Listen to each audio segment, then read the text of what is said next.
the NFC East, also known as the NFC least, and the joke of the NFL. While having some of the best rivalries in sports, with the Cowboys, Eagles, and Giants all hating each other, the NFC East is always a tough division. Having been cursed since 2004, this division hasn't seen a back-to-back champion in over 15 years. Will 2020 be any different? Will the Philadelphia Eagles shock the world and defeat the curse that they themselves set?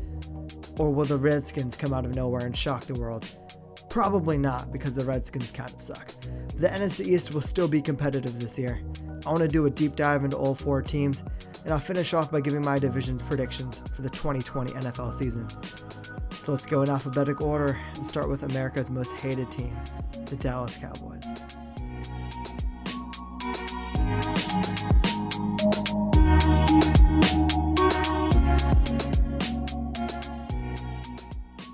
The clapper is finally gone, and while my heart as an Eagles fan is in mourning, when you look from a Dallas Cowboys perspective, this was one of the better moves that any team made in the entire offseason.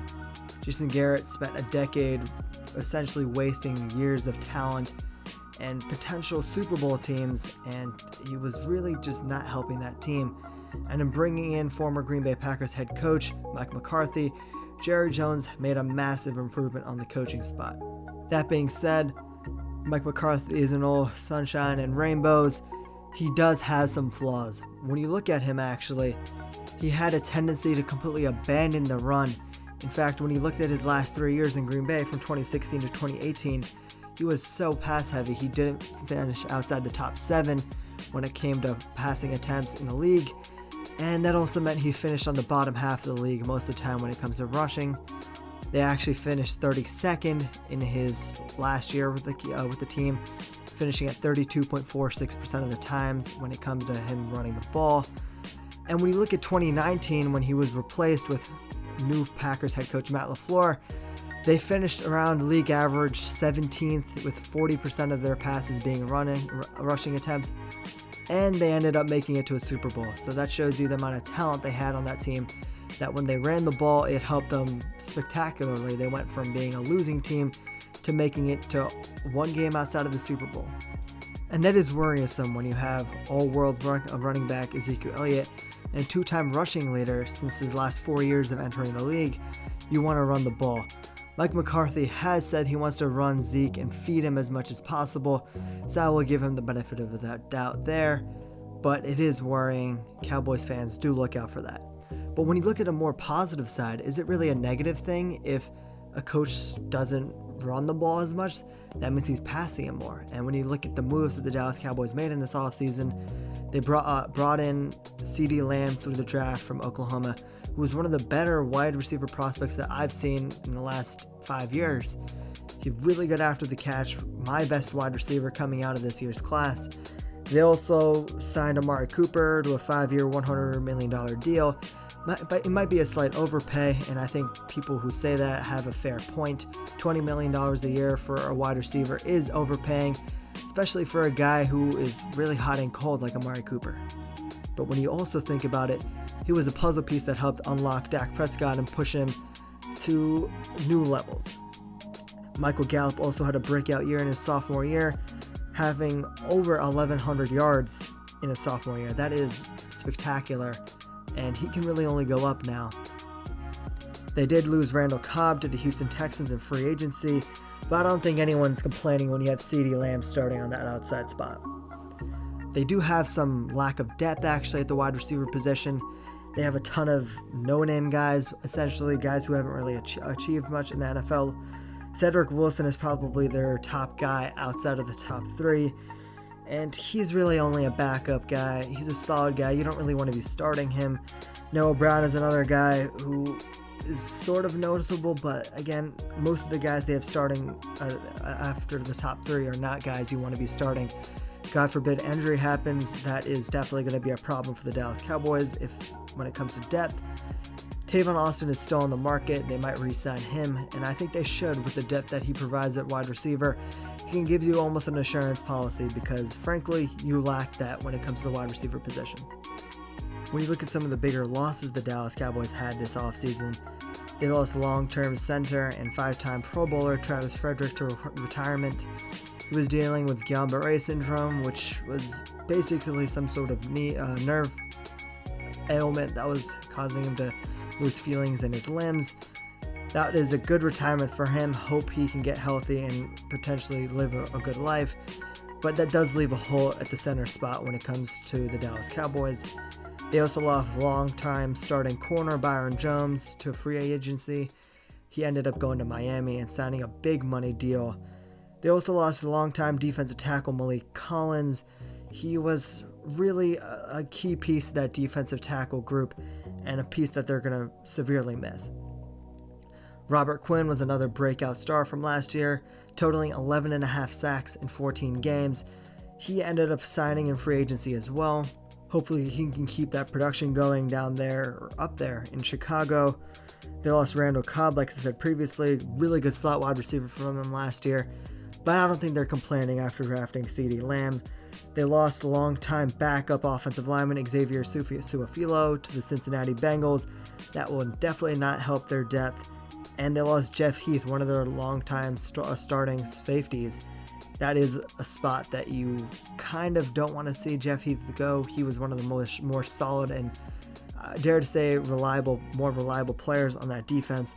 That is definitely a hole they might have to work on. And when you look in free agency, I think they almost did fill that hole. They ended up signing HaHa Clinton-Dix from the Chicago Bears for a 1-year, $3.75 million deal. Jeff Heath was more of a strong safety, playing more near the line of scrimmage, and that really is what HaHa Clinton-Dix excels at. He did have a lot of picks when he played more of the free safety role early on in his career with Green Bay. He's been bouncing around a couple teams now after being traded from Green Bay to the Washington Redskins. It is worrisome that they didn't keep him, and he ended up going to the Chicago Bears for 1 year, where they ended up letting him go as well. What they are saying is it's kind of worrisome if he's not being re-signed. That being said, he is debatably an improvement over Jeff Heath and one of the better strong safeties in the league. When you end up looking on the offensive side of the ball, they ended up franchise tagging franchise quarterback Dak Prescott for a 1-year, $31.4 million deal. Again, it is worrisome that they aren't re-signing him long term. I think they're just playing themselves in a corner where he has more leverage and he's going to keep asking for more money and they're going to have to shell it out, which is not what you want to do when it comes to building a successful organization. They brought in Andy Dalton for a 1-year, $3 million deal, which is extremely cheap. If anything does happen to Dak Prescott injury-wise, you have a competent backup who can go out there and win games. Andy Dalton was one of the better quarterbacks in his career, and he ended up making the playoffs many times early on in his career, and there was a spot and a time period where he was one of the better young quarterbacks in the league, and that's what you have as a backup, one of the better backups in the league. When you look at the running back position, you have two-time rushing leader Ezekiel Elliott, who is still a superstar running back even after his down year. It's funny that some people are down on Ezekiel Elliott, but he still had over 1,300 yards and 12 touchdowns. Far cry from what most people will call a bad year. Right behind Zeke, we have Tony Pollard. I really like him as a backup. He put up 562 yards from scrimmage, and he's capable of putting up those 100-yard games, as we saw him do with Zeke Elliott back in Week 15 against the LA Rams, where they both put up 100 yards. So he is capable of doing that. And that leaves you with two of the better two-headed running back monsters in the league. And when you look at Zeke, he's definitely going to get more of the carries, but Tony Pollard, if anything does happen to Zeke, he can come in and fill a pretty big role. And he's going to be doing his damage every week when it comes to the few touches he does get. I really like this backfield, probably the best backfield in the NFC East. When you look on the tight end front, they ended up losing Hall of Fame tight end Jason Witten to the Oakland Raiders, and they re-signed Blake Jarwin to be his replacement for a 4-year, $22 million deal. I don't know what I think about this. Blake Jarwin has shown some promise, so that is a good sign, but he also hasn't put up massive numbers after only totaling 31 catches for 365 yards and 3 touchdowns last year. Behind him, they have Dalton Schultz and Blake Bell, both who are decent backups, but players you don't want to really have to start. Tight end is a slight hole, and if Blake Jarwin doesn't work out, you're going to have a definite hole on that roster spot in the future. Looking at the offensive line, the right side is really solid with La'el Collins and Zach Martins having multiple All-Pros between the two of them. When you look at center, Joe Looney filled in admirably for Travis Frederick the first year around in 2018 when he first came down with Guillain-Barré syndrome, and I believe he will do the same here and will not leave a terrible hole at center after Travis Frederick's retirement. Left guard is a slight problem. Connor Williams has underperformed, and after coming in really light his freshman year, his sophomore year wasn't much better in all honesty. He ended up with an ACL tear, and he wasn't much better than what he should have been after putting on some weight. Going into his third year, you need to see some definite progress in him, and right now that left guard spot is a slight problem. At left tackle, you have All-Pro left tackle Tyron Smith, one of the best tackles in the last 10 years. That is definitely a spot where you are solid, and depth is not really an issue here. They did lose Xavier Su'a-Filo to the Cincinnati Bengals in free agency, but Mitch Hyatt and Connor McGovern are both solid guys that you can rely on, and they drafted Tyler Bides, who will hopefully be the center of the future for them as a developmental prospect in the mid-rounds of the draft. Overall, this offensive line does have some question marks, mainly at left guard, but you have multiple All-Pros and Pro Bowl players at most of the positions, and depth isn't really a major issue here, though it isn't as good as it has been in years past. Defensive line, however, is a huge issue for this team. Demarcus Lawrence is their $100 million man, and you really want to see him increase the sack total after dipping from 10.5 in 2018 to 5 sacks in 2019. He's still an elite player. He got doubled a lot last year, and he's still a great run defender, but you want to see him up those sack totals for someone being paid that much. Outside of him, though, this Dallas Cowboys roster is really dependent on two players, one that hasn't played since 2015 in Aldon Smith, and one that hasn't played in 2018 in Randy Gregory. Both players do have a high upside, but Aldon Smith, again, hasn't played in over 5 years, and both have to be reinstated by the NFL, and if that doesn't happen, the Dallas Cowboys are in even more trouble than they would be with those players on the roster. Outside of those two, they have Tyron Crawford. Honestly, he hasn't done much in his career. They did draft Bradley Anae in this year's draft in the late rounds. He is more of a effort guy, high effort guy, good technique, but he doesn't have that athleticism that you want, and he could potentially develop into a decent pass rusher later on. And Doris Armstrong has done nothing. So really, outside of DeMarcus Lawrence on the end position, you don't have much, and you're too dependent on guys who haven't played in the league in multiple years. Defensive line depth is a huge question mark for me here, especially in the end position. Losing Robert Quinn to the Chicago Bears is really going to hurt them in the future. Looking at the defensive tackle position, they lost Malik Collins to the Raiders, and he was a really good defensive tackle for them, and he really helped anchor that defensive line. They did replace him, though, with Gerald McCoy and Dontari Poe. Dontari Poe is one of the better nose tackles in the last 10 years, and Gerald McCoy is one of the best, probably top 5 defensive tackles in the last decade. Both have dropped off, but both can definitely come in and fill the void left by Malik Collins. They drafted Nelvin Gallimore in the 3rd round. He's a good defensive tackle who can rotate, and I really like him as the 3rd defensive tackle, and I think he can develop into a really good player for this Dallas Cowboys roster. Outside of that, they have Justin Hamilton. He's more of a practice squad guy, and they don't really have anyone else on the roster. So when I look at this defensive line as a whole, they have some good starters, mostly, other than the 2nd defensive end position. But outside of that, this defensive line lacks depth, and if they get unlucky with injuries, which I think they probably will after getting really lucky in the last couple years, that defensive tackle and defensive line group as a whole could be a huge hole for this Dallas Cowboys roster going into 2020. Linebacker was another really extremely disappointing spot from 2018. In 2018, Leighton Vander Esch was a rookie, and he missed around 5% of the tackles that he made, and that tripled in 2019, and he ended up his season and missing 6 games with a neck injury. He declined heavily, and that was a key reason this Dallas Cowboys defense declined from their time in 2018, where they had one of the best linebacking corps in the league. Jalen Smith also had a decline from 2018, according to PFF.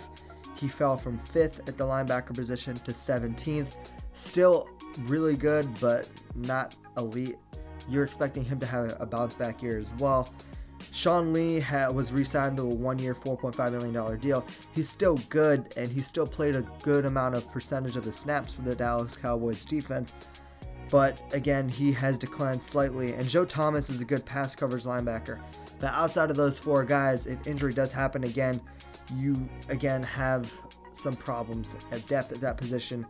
And after declining from linebacker in 2018 to 2019, depth is a real issue here, and you want to see Leighton Vander Esch have a bounce back year. The defense as a whole, though, remained pretty consistent, at least numbers-wise, allowing around the same amount of points per game and the same amount of yards per game from 2018 to 2019. But losing key pieces like Byron Jones and Robert Quinn could very much potentially hamper what their defense could do moving into 2020. Looking at defensive back, you have Chidobe Awuzie, who will hope to fill the void left by Byron Jones. He's been a relatively consistent corner for them. Similar to Byron Jones, he doesn't really catch the ball often, ending up with only 3 picks in his first 3 years in the league, but he has improved on the pass defense front, increasing from 7 to 11 and finally 14 pass defenses in his 3rd year in the league. I think he will fill in admirably as a cornerback 1 slot for this Dallas Cowboys defense. I don't think he's by any means a cornerback 1, but I think he will be a solid player, and I don't think he will be extremely exposed by having to face wide receiver 1s on a consistent basis. Jordan Lewis has also been one of the more reliable slot corners in this league. He gets multiple sacks, and they use him on corner blitzes a lot from the slot. And he played 55% of the snaps in his 3rd year in the league. His usage dipped from his rookie year from 71% to 18% in his 2nd year, but that jumped again to 55% in his 3rd year, and I think he will be used heavily in this post-Byron Jones world. They also drafted Trevon Diggs in the 2nd round, the cornerback from Alabama. He will most likely be a day 1 starter starting on the outside of Chidobe Awuzie. He has all the athletic measurables to be a successful corner, but he does have some bad tackling and bad technique, and you will have to work on that if you're the Dallas Cowboys coaching him. But in general, the Dallas Cowboys have drafted defensive backs pretty well in the last 3-4 years. I don't think Trevon Diggs is going to be one of those guys who misses, and I think they can develop him into a solid starter for that team. They also brought in Daryl Worley from the Oakland Raiders. He might be this hidden gem almost in this free agency class. He's a good cornerback safety hybrid, and he's a solid tackler. And again, many of you might remember his one-handed crazy pick that he had in the end zone with Oakland. He will definitely be a versatile player who will play some snaps for that team. Anthony Brown was another guy who got a long-term extension, getting a 3-year deal. He had a season-ending injury last year, and he's a really good depth guy. I don't think he's an elite player or even extremely good by any means, but he's a good guy you want to have backing up. And they also drafted Reggie Robinson in the 4th round. Again, similar to Trevon Diggs, he has physical traits, but he needs to develop, and I think he will probably make the roster as a key special teams player, because that was something he excelled at in college. Looking at the safety front, they lost Jeff Heath, but Clinton Dix is a really good strong safety. He's not the best in coverage, but he's a solid tackler, and it is a bit concerning that he's been let go by 3 consecutive teams, but he is an improvement over Jeff Heath, and I will not say anything otherwise. Xavier Woods has also been a really solid guy. People were expecting a breakout season in 2019, and that didn't really happen, but Xavier Woods is still a solid guy and a good guy you want playing free safety for you, finishing with 77 tackles and 2 picks on the year. Including the potential rumors that Chidobe Awuzie might move to safety. Granted, those have not been confirmed by any means by the team, but you have a lot of versatile players in this defensive backfield and secondary. I really like this Dallas Cowboys secondary as a whole. I think they improved almost from 2019 outside of losing Byron Jones. I think this depth here is something you want to see on the rest of the defense and the rest of the team as a whole. But as a whole, I think this defensive back group is one of the best in the NFC East. Finishing off with special teams, Chris Jones is one of the best punters in the league, and they got Greg Zuerlein after he got cut by the LA Rams. He's been one of the best kickers in the last 10 years, and they definitely improved here after missing many kicks in 2019. Brett Maher only made 80.6 of his kicks for the Dallas Cowboys in 2018, and in 2019 that dipped to 66.7. It was a good move letting him go, and Kai Forbath filled in admirably for him, but Greg Zuerlein is definitely the better kicker between the two of them. Now, my complete verdict of this team, I really like the starters at multiple spots, but their lack of depth at key positions like wide receiver and defensive line are really big issues for me. If this team gets hit by an injury bug, it could completely tank their season. But looking at just their starters, I think they might have the most talented starters in the NFC East. They do have to get lucky with injuries here, and if they do, they could very well win the NFC East and make a good playoff run, especially if Dak Prescott improves even further than what he did in 2019.